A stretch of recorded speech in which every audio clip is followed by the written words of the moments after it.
Good morning, everybody. Just so in case you don't know me, I am Commissioner Peter Walke. I am the Commissioner of the Department of Environmental Conservation. Have been in this role for a little under a year now. Previously, the Deputy Secretary of the Agency of Natural Resources, and have been working on TCI since my time in the state of New York. And I'm happy to provide the update as to where we stand at this moment, which is, and I appreciate everybody's flexibility in needing to postpone this briefing a little bit last week because we had to delay yesterday's announcement, and so it would have provided you with incomplete information. So with that, I will launch into where we stand with the Transportation and Climate Initiative, and what we're now calling the Transportation and Climate Initiative Program, or TCI-P. So I will make that sort of strange moment of point of distinction because the Transportation and Climate Initiative is the larger framework where states across the Northeast, Mid-Atlantic, and now Southeast, with the inclusion of North Carolina, have been working to address emissions from the transportation sector together since 2010, and so one of the works that we've been working on is this specific program, the TCI-P program, that is a cap and invest program for transportation emissions. So I'm going to hope that I can advance my slides. There we go. So I'll provide a brief sort of background as to where we are in terms of why we're focused on transportation. A look at sort of the program itself, current status, different pieces and items of the program, specific components related to Vermont, and then finally sort of where we are in the schedule. I don't think that this slide will come as a shock to most of you. You've seen some version of this before. Transportation emissions represent 44.5% of our overall greenhouse gas emissions.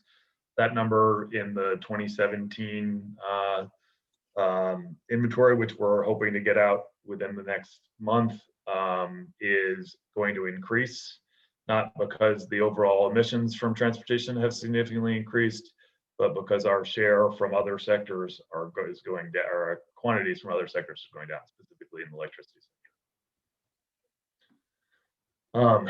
As many of you who worked on the Global Warming Solutions Act and voted for it know, we are in the active process of starting the Climate Council work, but I think it's important to put the sort of the numbers associated with the GWSA out there for everybody to look at.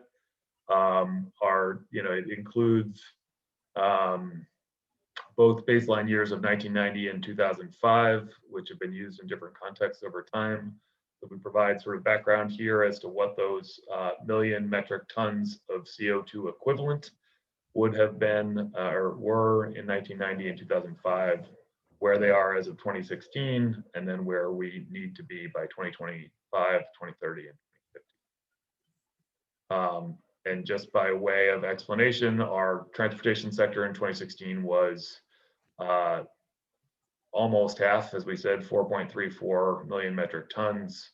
The next up would have been building energy use at 2.68 million metric tons.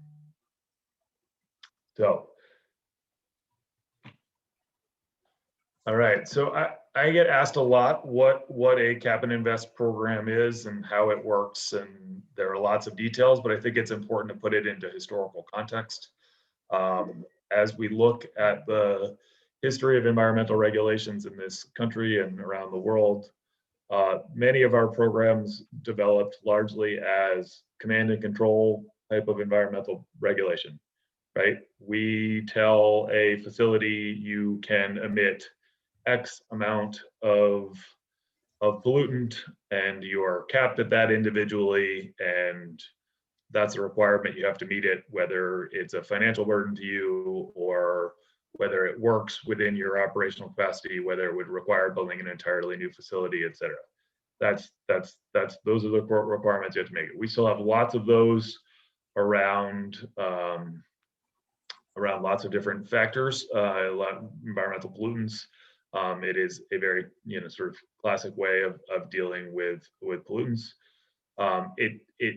What it does though is it misses opportunities when we have a kind of ubiquitous pollutant such as a greenhouse gas, which has sort of global scale or is significantly present in the environment all over the place. So that's where the idea of a cap and trade program came into place.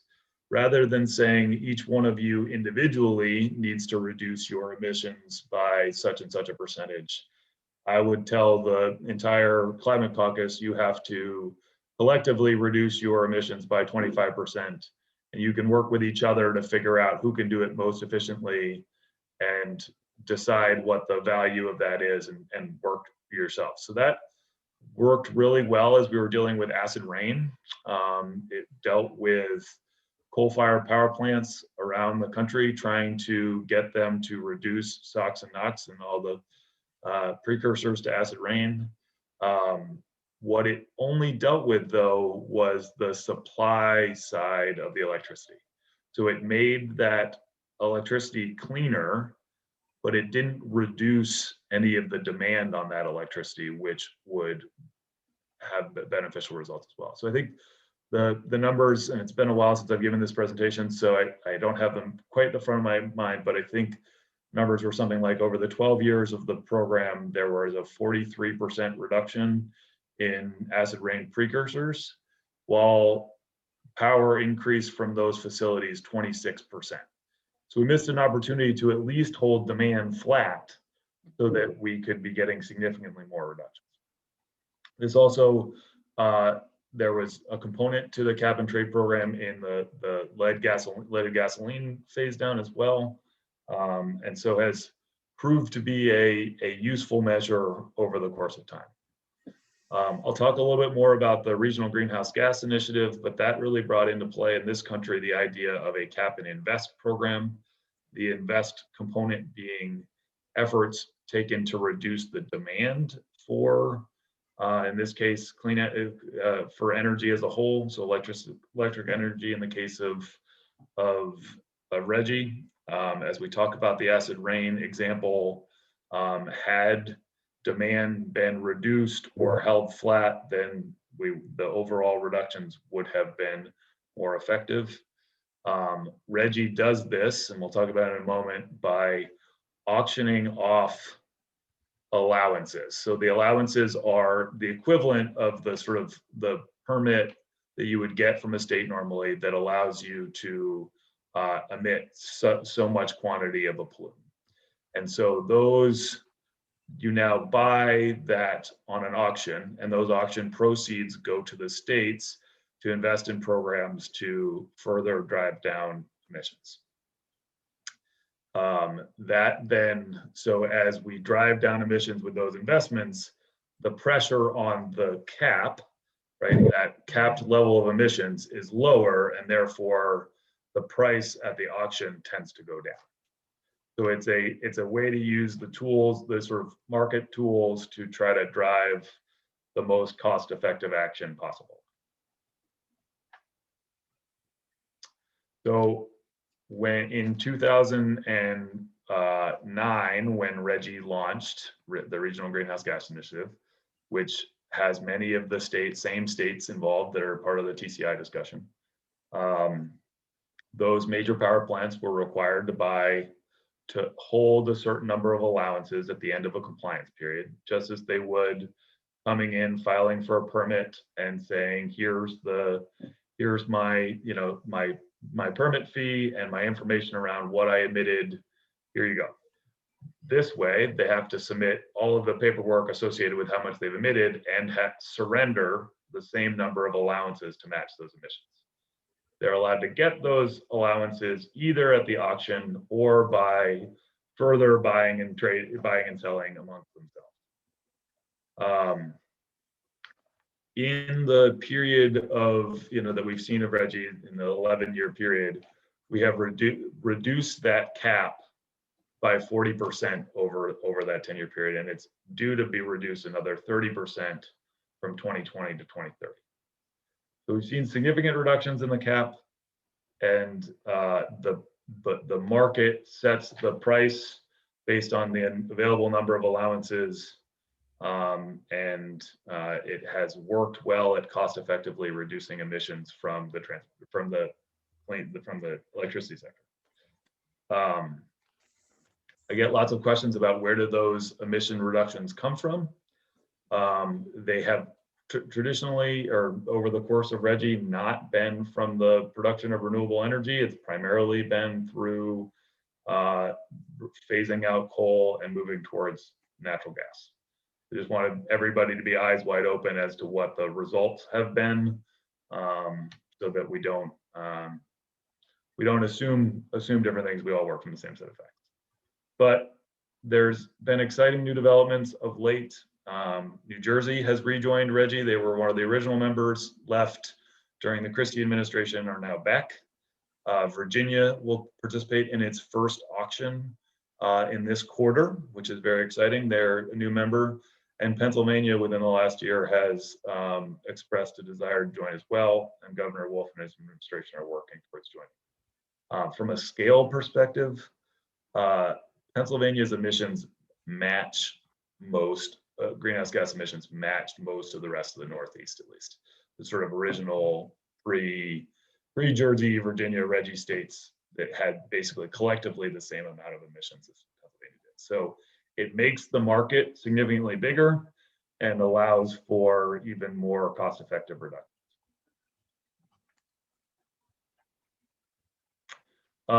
One thing I will flag, there's been a pretty significant equity concern raised about RGGI, and one that you should all be aware of, and one somewhere the opposition to the Transportation and Climate Initiative has come from. Because, as I mentioned, there was the development of new natural gas plants, and because RGGI didn't dictate where emissions reductions were going to come from, right? Because it used the market to establish that piece. Those facilities ended up being cited in several environmental justice communities, and have really, put a stain on the program itself. That concern has been raised through the development of TCI and been incorporated into our thinking.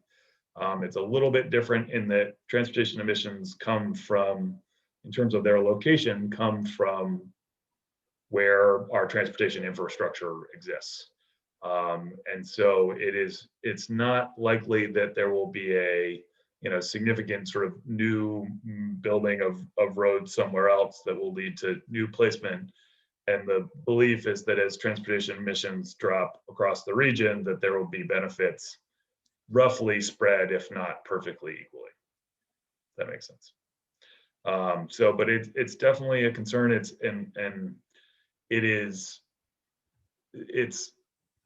This is just a statement of fact about a cap and invest program, is that on the cap side, and if you want the cap to be market efficient, there's no way to address directly the sort of where you get those emissions from. You either have one or the other. If that makes sense. So the TCI-P is a program or initiative of the overall Transportation and Climate Initiative that Vermont has been participating in with other states since 2010. It is spearheaded and facilitated for us by the Georgetown Climate Center, and we have made significant progress in, frankly, kind of identifying the challenges associated with the transportation sector. When we launched in 2010, there was a sort of a real excitement about the launch of RGGI, and then we're going to go directly in the transportation sector because that's where all our emissions come from. And it turns out it's a lot more complicated.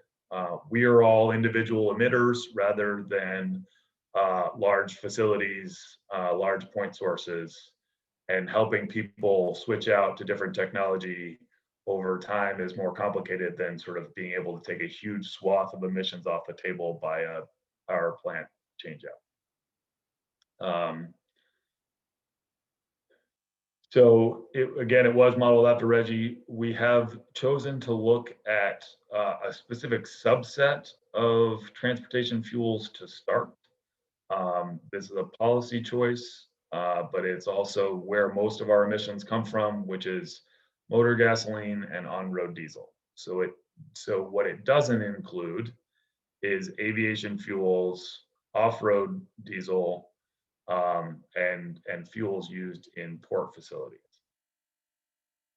So there was, you'll hear this a lot about TCI. There are concerns that about the program being sort of economically equitable for states, so that one state isn't burdened and left in a position where it's less competitive over the course of time. So different states were concerned about sort of this not being a national level program and therefore potentially losing out if we were to do aviation fuels and have their sort of hub status change to a state without these regulations in place.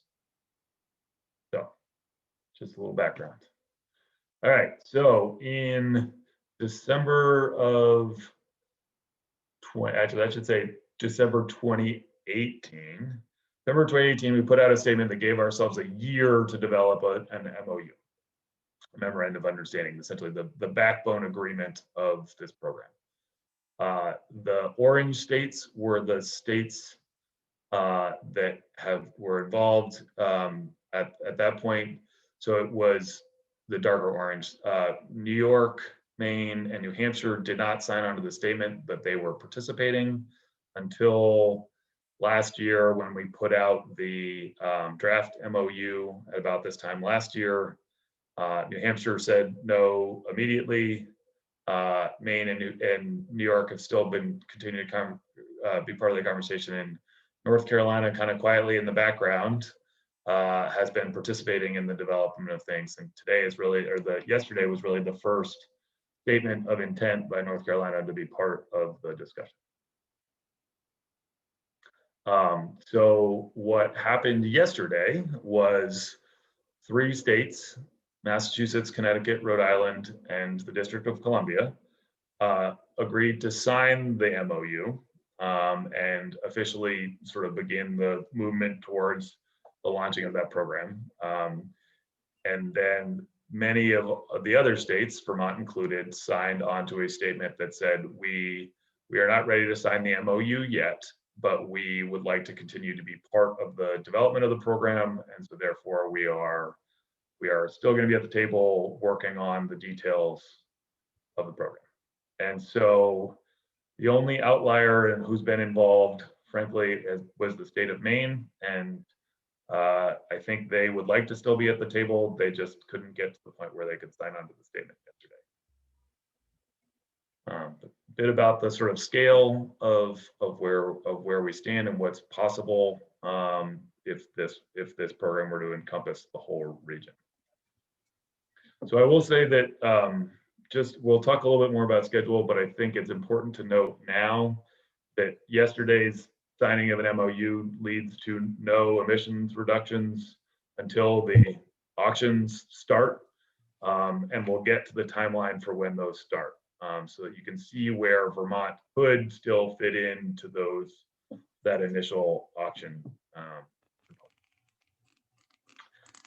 So we do this work by having a group of players in the fuel market be responsible for the holding of allowances. And this, who we call the regulated entity, we are trying to go as upstream as possible in the supply chain to make it as easy to operate.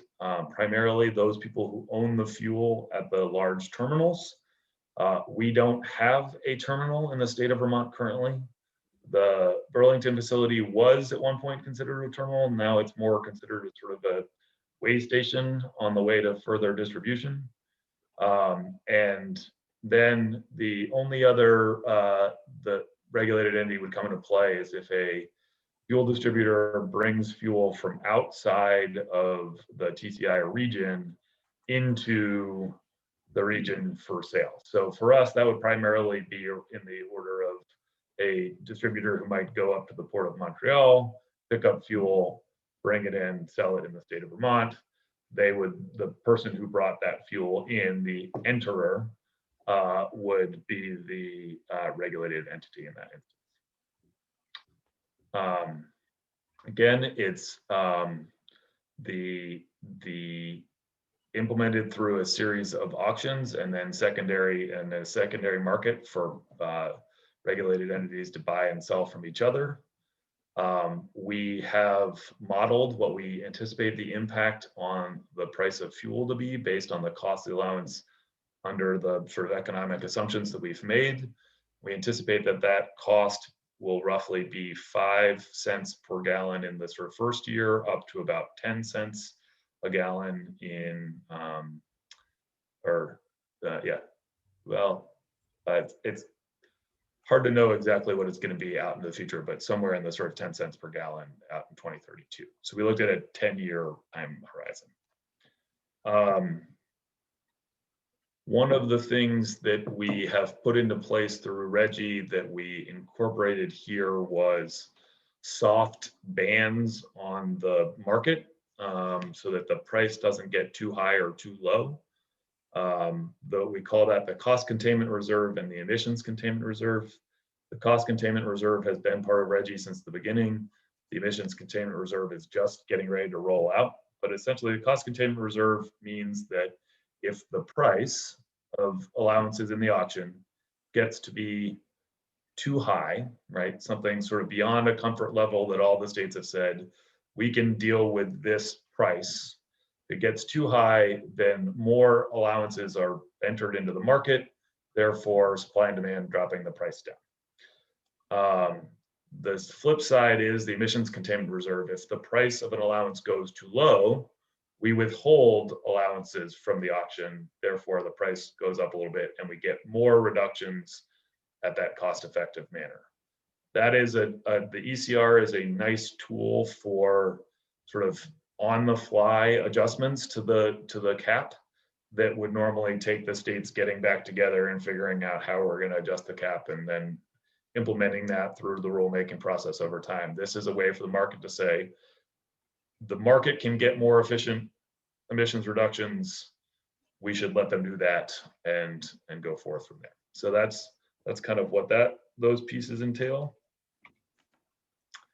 And then this is where sort of the general interest comes in. So that's the sort of nuts and bolts. But then what happens to those auction proceeds? Those auction proceeds get divvied up amongst the participants, so the states and the District of Columbia, for use. Well, we broadly say for use in transportation emissions reductions programs, but in reality, the regional effort has no ability to dictate what each state chooses to do with that money. So I'll use the example of RGGI because it's useful here. The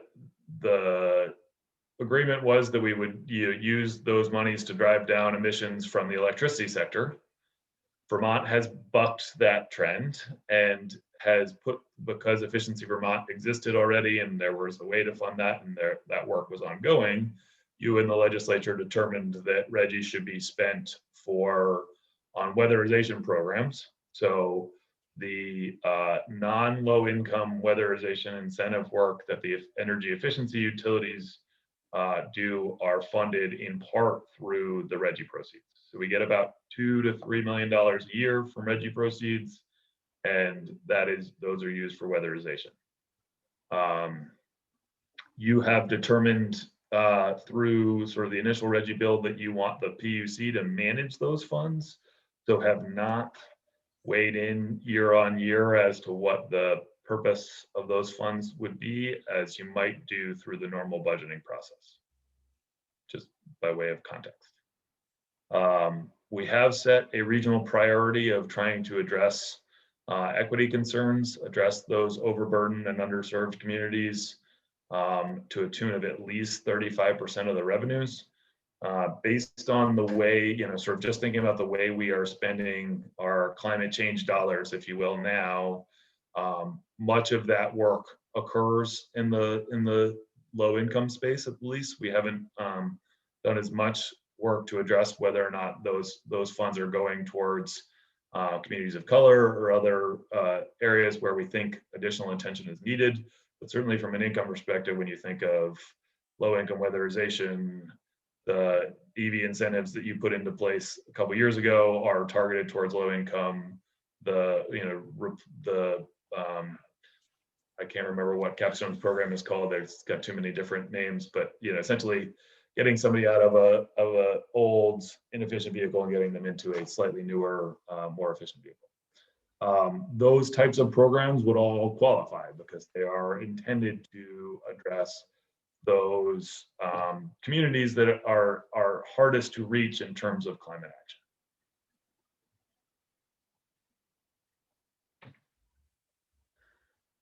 So as I said, this is where we start to get into sort of the future schedule. As I said, 4 jurisdictions signed the MOU yesterday. They are going to now take that back to their individual jurisdictions and determine what each of them needs to do to put the program into place.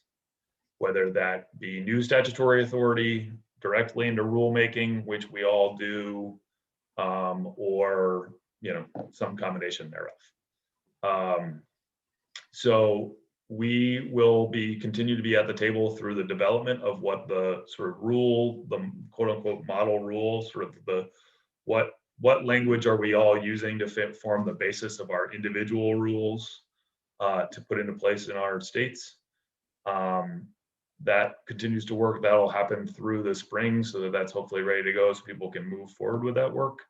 We need to stand up the administrative body who will oversee the auctions and do all of our auditing work and make sure that we're running appropriate programs and giving money to the states as it was intended.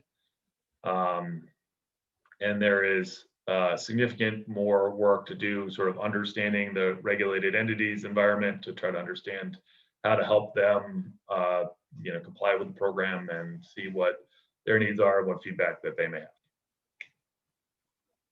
have.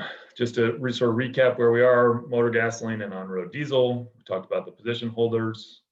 We may have some reporting only requirements just so we can make sure that we have the right information that we need. So you don't necessarily need to provide to surrender allowances at the end of a compliance period, but you would need to let us know how much fuel you sold or whatever so that we can account for where all that goes. This is a bit of it, this next piece is a bit of a change from where we were. Just as a reminder of context, we put out the draft MOU last December anticipating that we would reach the point where we were yesterday, sometime in the spring. And then COVID hit and people's bandwidth shrunk drastically, and our desire was to make sure that we could fully understand as well as we could the challenges associated with the pandemic and what they might mean for transportation emissions. So the decision was put off until now to move forward.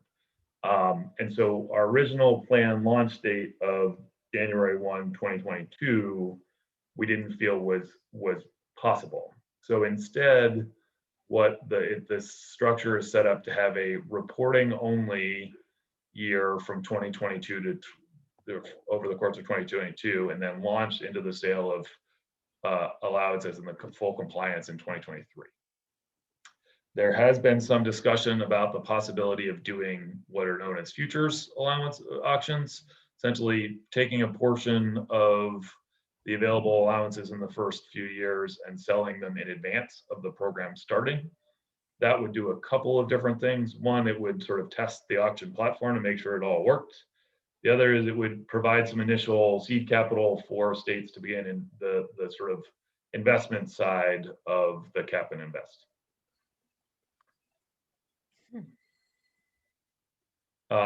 So then what we looked at was trying to see whether or not how exactly we should set up the cap in order to, and how it declines over time to match what our original intent was from 2022 to 2032, so that we get the same level of emissions reductions in 2020 from 2023 to 2032.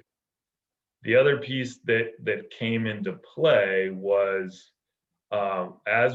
with the delay, we were able to refine some of our analyses and sort of have some expectations of what was going to happen in the future that positively improved the outlook for emissions reductions were TCI not to exist, which is generally positive for everybody.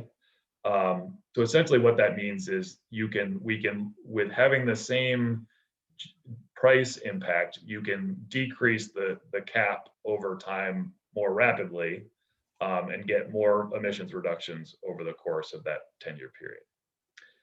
So when we originally launched the draft MOU last year, we were looking at 3 options: a 20% decrease, a 22% decrease, and a 25% decrease over the course of 10 years.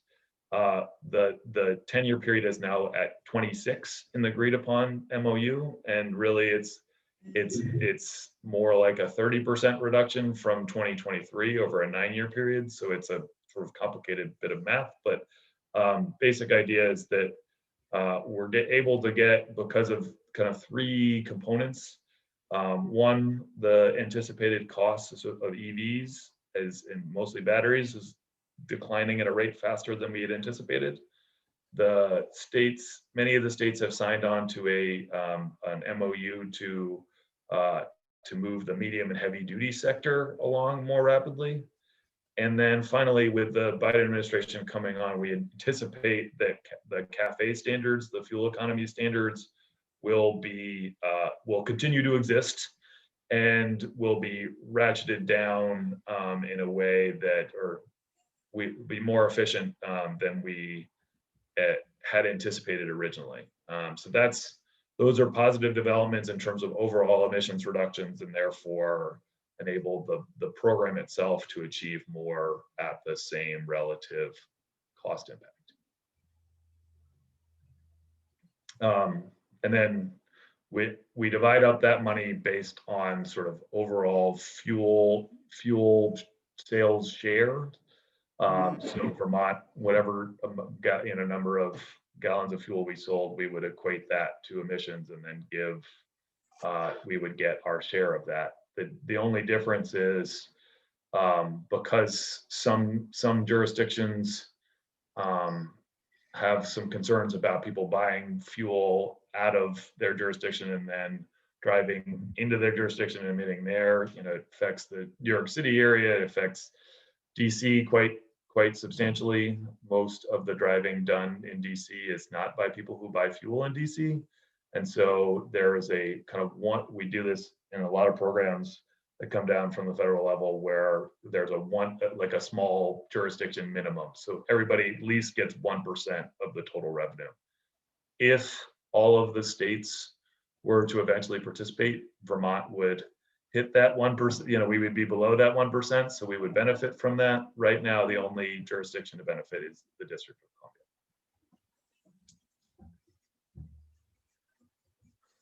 So we need to continue to establish the regional organization. We need to think about how we incorporate the use of offsets, which is a priority for some states. Part of RGGI hasn't been used very much because of how cost-effective emissions reductions have been. And then there's ultimately a consideration of, do we make the markets that exist linkable? So you can buy a carbon allowance in one place and sell it in California or into RGGI from TCI. That's something we'd like to be able to do in the future. Bigger market, more cost effective, et cetera.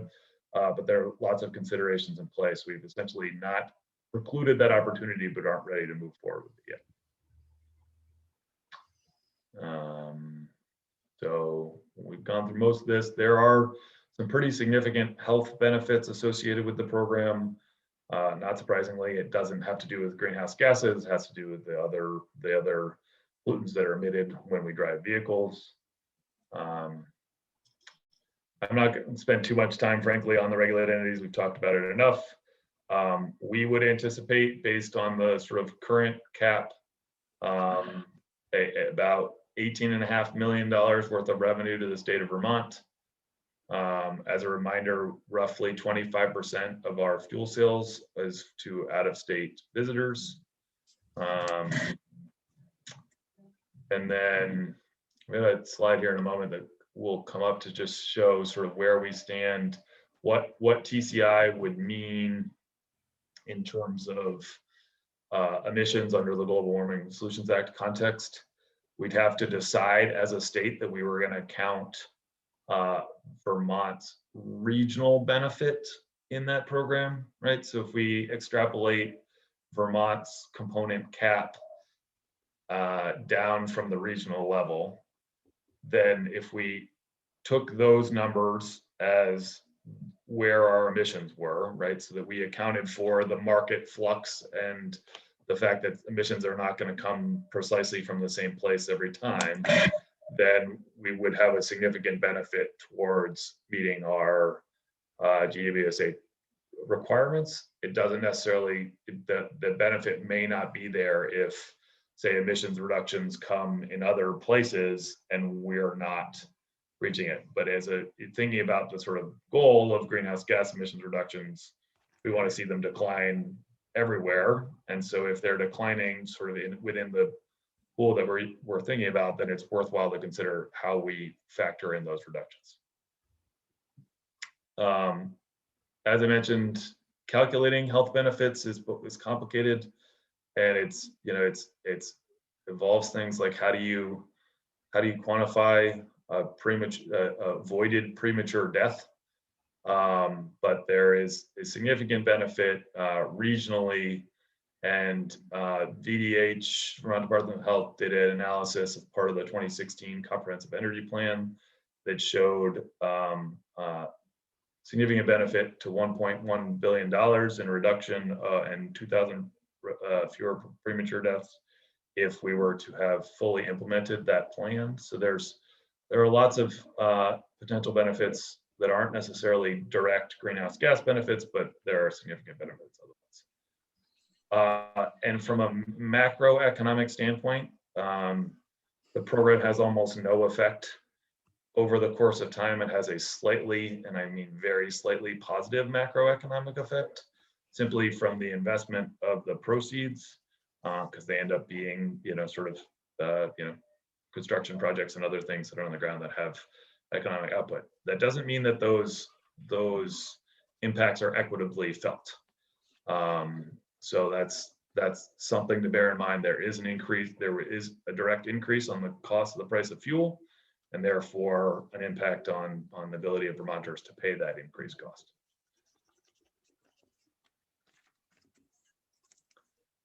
So here's where we stand now. Announcement went out yesterday, spending the rest till the spring working on that model rule that I described.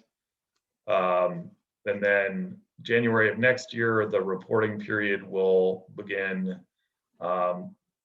towards the end of 2022, sort of beginning of fiscal year 2023. For those of you budgeting along at home, we'd be looking at receiving the first round of revenue from the futures auctions.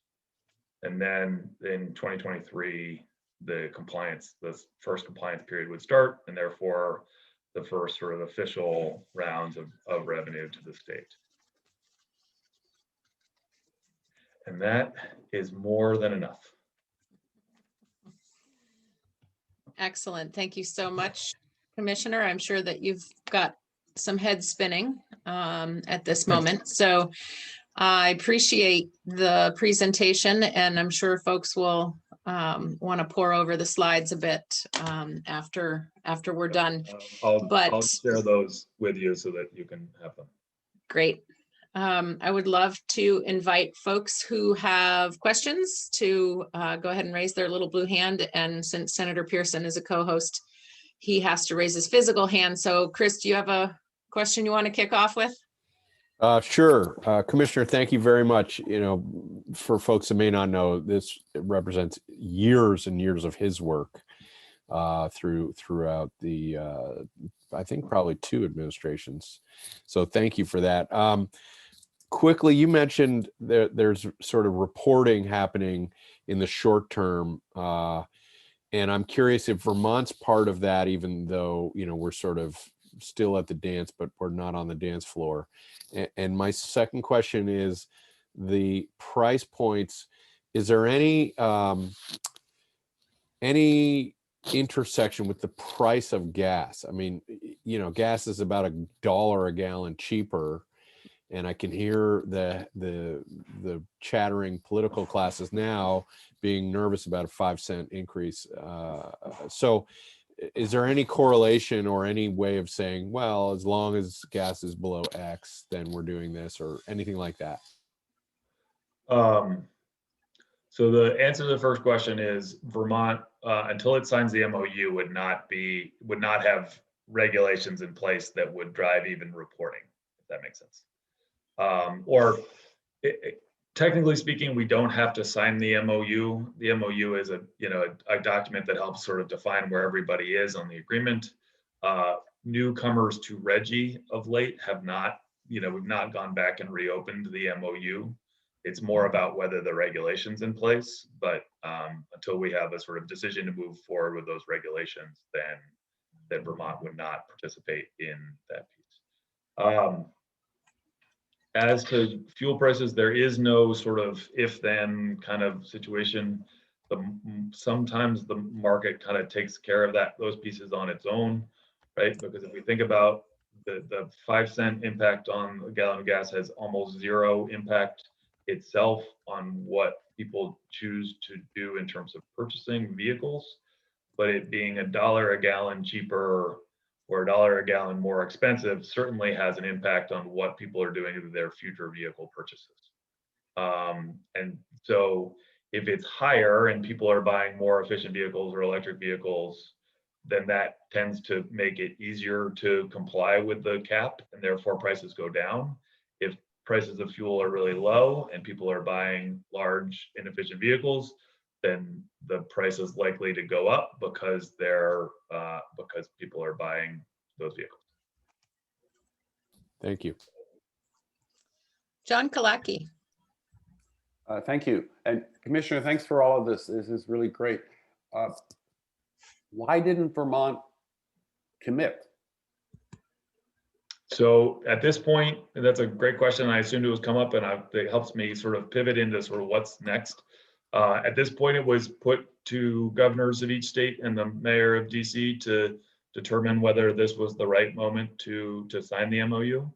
The governor ultimately determined that he wanted to be part of that, sort of continuing to work on it, but not ready to sign the MOU. He continues to be concerned about the cost of the price of fuel and making sure that it's affordable for Vermonters. But from a specific timing standpoint, sort of we've just launched into the Climate Council process. The second meeting was yesterday. There are a number of pieces and actions that will need to be taken, and he wants to see where that process is going. I think the other potentially hugely impactful piece is the Biden-Harris administration was elected with a mandate to develop pretty significant climate policies at a national level. State action in that space has been needed because of inaction at the federal level. If there is significant action at the federal level that requires, that might not require us to do as much individually, that would be in an ideal fashion. So he wants to sort of see where some of those things shake out. Obviously, if continues to be a split Congress and not as much capability for action, then that will factor into decision making. I will say the other piece, there's sort of 3 paths, without getting too far out of my lane from a sort of stepping into Ledge Council's lane a little bit, but the governor could ultimately determine that Vermont is ready to move forward and move forward from there. You all could direct that from a legislative policymaking standpoint, or the council itself could determine the TCI was appropriate to move forward with. It's my understanding from talking to our lawyers, who are much smarter than I am, thankfully, We believe we have the authority to implement the rules now without further statutory authority. That said, there are, sort of just the RGGI, if the RGGI statute is an example, you sort of put your imprimatur on your overall view of the program and the expectation of where the revenue would flow. And so that's, another path that could go down, and then ultimately sort of, if the council includes it as part of the plan, and then flows into the rulemaking process from there. Okay, thank you. Tim Briglin. Thanks, Sarah. Thanks, Peter. Peter, something that I didn't quite understand as you were going through the last 2 or 3 slides of your presentation was how we might account for the TCI-related GHG reductions as they flow into the requirements of the Global Warming Solutions Act. Yep. And I suspect, I don't know if it's kind of black box formulation, or the calculus is, potentially very complicated, or if there is a path that we could follow related to how we account for RGGI related reductions. And if this is too complicated to talk about in a, it's fairly straightforward. So what we did with RGGI, and it's a little bit easier because power plants don't move, but we base our emissions calculus for the electricity sector on the power that we purchase, not the power that we produce in state. So if we produce it in state and buy it in state, then it's the same. But if we're pulling in energy, which we do from out of state, then we calculate it based on what the emissions profile of those purchases are. Yep. So that's fairly straightforward and a good way to account for our emissions.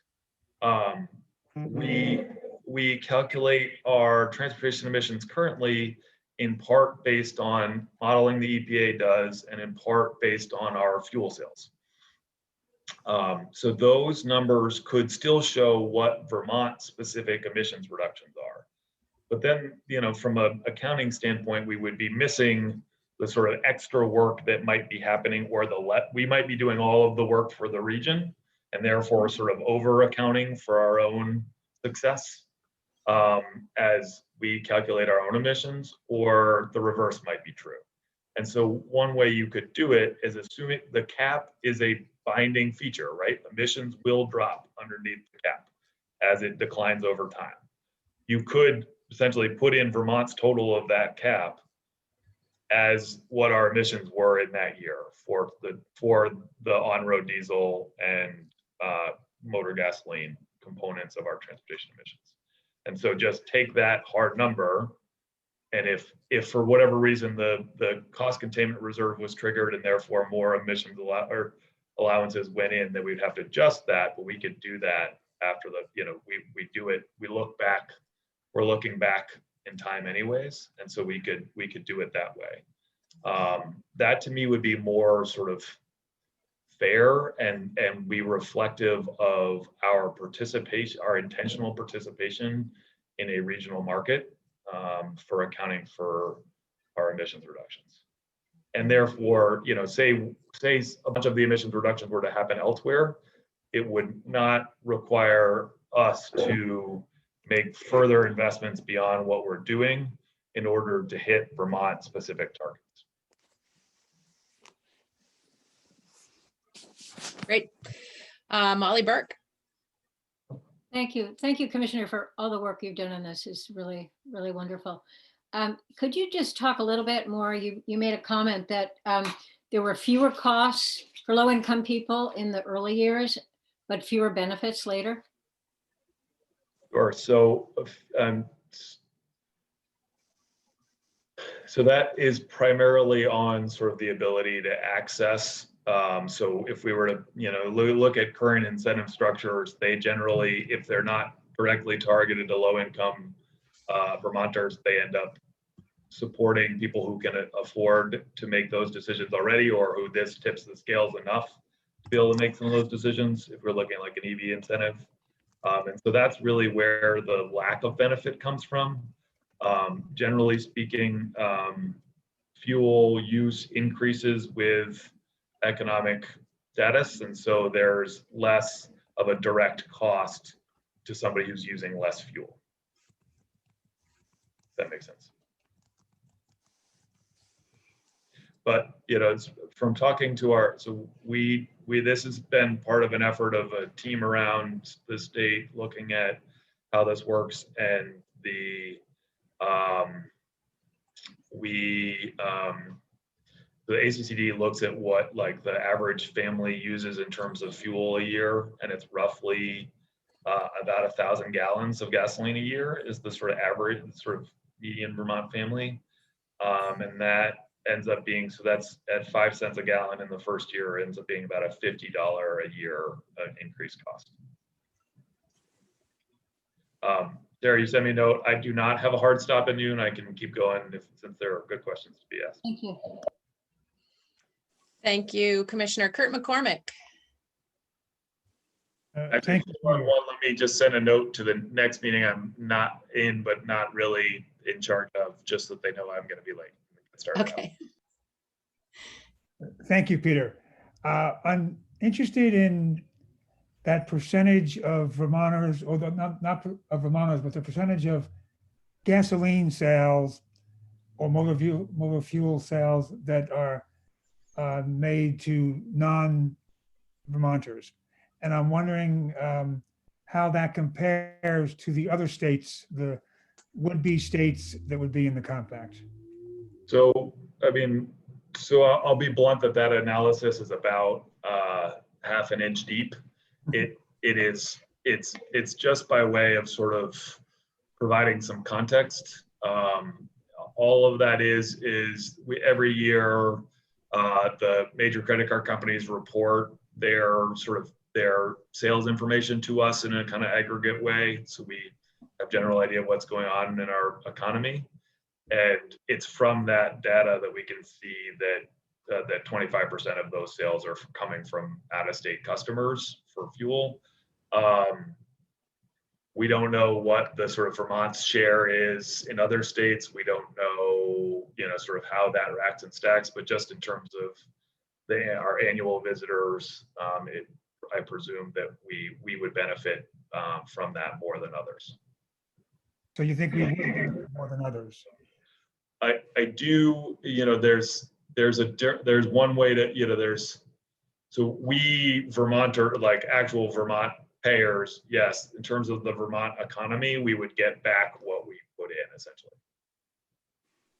if we include sort of tourism as a major component of the Vermont economy and the sales associated with that. Okay, thank you. Peter Anthony. Yes, thank you very much. This is very informative. I wanted to go back to a speculation on your part, which is presumably ways down the road. It has to do with equitable considerations.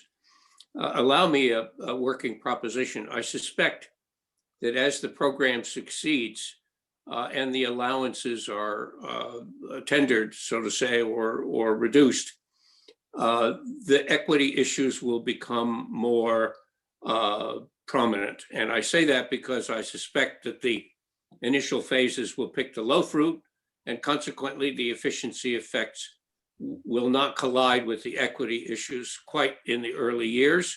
So as we go out further, could you advise me or my successors in the legislature, what would I be looking for to remedy, if I will, that collision and the sacrifice of the equity considerations on the altar, so to say, of efficiency? It's a wonderful question and a great one. That occurs regardless of whether we do TCI or not. And that's a conversation that many of us have had over the course of time, in that how do we design for a plan that gets us to a transportation system of the future that has equity as a part of that consideration. So what we invest in now matters, but making sure that we have that we're looking towards that end game along the way, and ensuring that our investments don't just go towards the most cost effective right off the bat. I think there's a significant desire and a good one to support the electrification of the transportation fleet. And while that has a huge impact, the best mile driven is the one we don't drive in any form. And so if ultimately our communities look walkable and bikeable, and where people can access jobs and education and healthcare and all those things there without having to get into a vehicle, then that's ultimately the path we'll need to be on to get to the significant reductions that we need. If we lose sight of that piece for short-term greenhouse gas gains, we won't end up getting there, because we won't have made the long-term investments necessary to get to those pieces. And so that to me really speaks to how we help communities who have, sort of no access to reasonable public transit at this point, and who have, other barriers to participation, including things like broadband. People have talked about sort of using TCI money to invest in broadband to ensure that people have the ability to sort of access things in an equitable fashion. That can cut both ways, frankly. Can allow people to live further out into the hinterland and have to drive further. But it can also create an equitable access to resources that didn't exist previously. So that's a long way of saying there is no silver bullet. We just need to keep our eye on the prize. We talk about what to do with the money a lot, in sort of general terms. It's always important to remember what we're trying to accomplish. And I think you can reduce greenhouse gas emissions in a very effective way that does increase the burden on low income and communities of color and other overburdened communities already, but we don't have to. And so, things like thinking about public transit as not necessarily fully a greenhouse gas emissions program, but as a way to ensure social and economic mobility is a huge factor, because most of our public transit actually is a sort of net emitter in the grand scheme of things, because we don't have enough people riding them. We're in bigger buses than we need to be in for the amount of use that they get, all of those factors. So just saying we're going to put more money in public transit really isn't the right plan. We need to scale it to the Vermont size and make sure that the routes are accessible to people and match schedules and all those sorts of things. Thank you. Thanks for asking the question, Peter. Anthony, equity should be top of mind for us as we're thinking about moving forward. I've got two more questions in the queue, and then we should try to wrap this up, because we did promise the commissioner a 1-hour meeting. So I've got David Durfee, and then Scott Campbell gets the last question. Thanks, Sarah, and thanks, Commissioner, for staying late. There was last year at some point when we were talking about this, the argument was made that if Vermont doesn't participate, we might still be paying because the fuel that comes into Vermont is having the charge assessed at the terminal. Can you speak to that and just whether that's a reasonable argument, and is there a way to quantify that?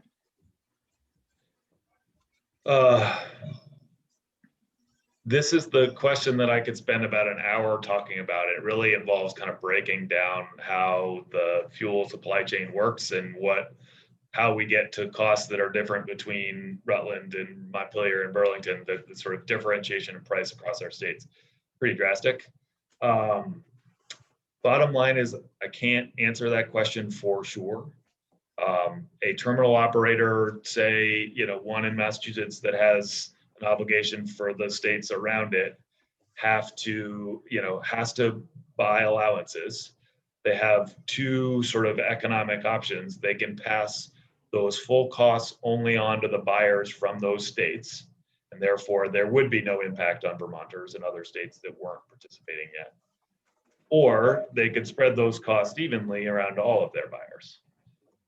the regulations associated with this program don't dictate how that has to work.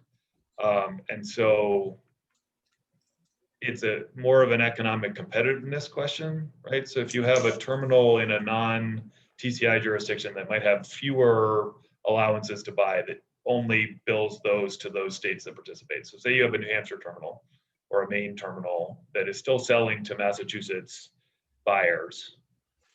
They have some compliance obligation because of, or the downstream does, but they might say, I'm only gonna charge those to the Massachusetts people, and therefore I can sell my fuel at a few cents cheaper to other places. And then that might drive the Massachusetts terminal to change their behavior as well. People are distributors in Vermont are making decisions about where to get fuel on those sort of really delicate margins. And so it's possible that that changes behavior, but I can't really guarantee what will happen one way or another. There really isn't sort of transparency into pricing. They're already accounting for all sorts of overhead costs, of which that would just be one more into their pricing. And so it's a bit of a black box. Good, thank you. And Scott Campbell. All right, I'll be easy. My question was the same as David's. I'll just say thank you, Peter, for the presentation, and it's really interesting. I appreciate your time and having me in the flexibility of doing this at a time where we had some more information to present to you. And I appreciate everybody being for a little while longer, being in slightly more relaxed attire. And it saves me from having to get dressed up. So I appreciate that and look forward to whatever the Climate Caucus looks like in person or not in person, but during the session, I mean, and hopefully we'll all get back to in person sometime soon. Thank you so much, Commissioner, for carving out some time for us this morning. And thank you, Climate Caucus members. We'll all be back together virtually soon enough. So happy holidays, and we'll see you again soon.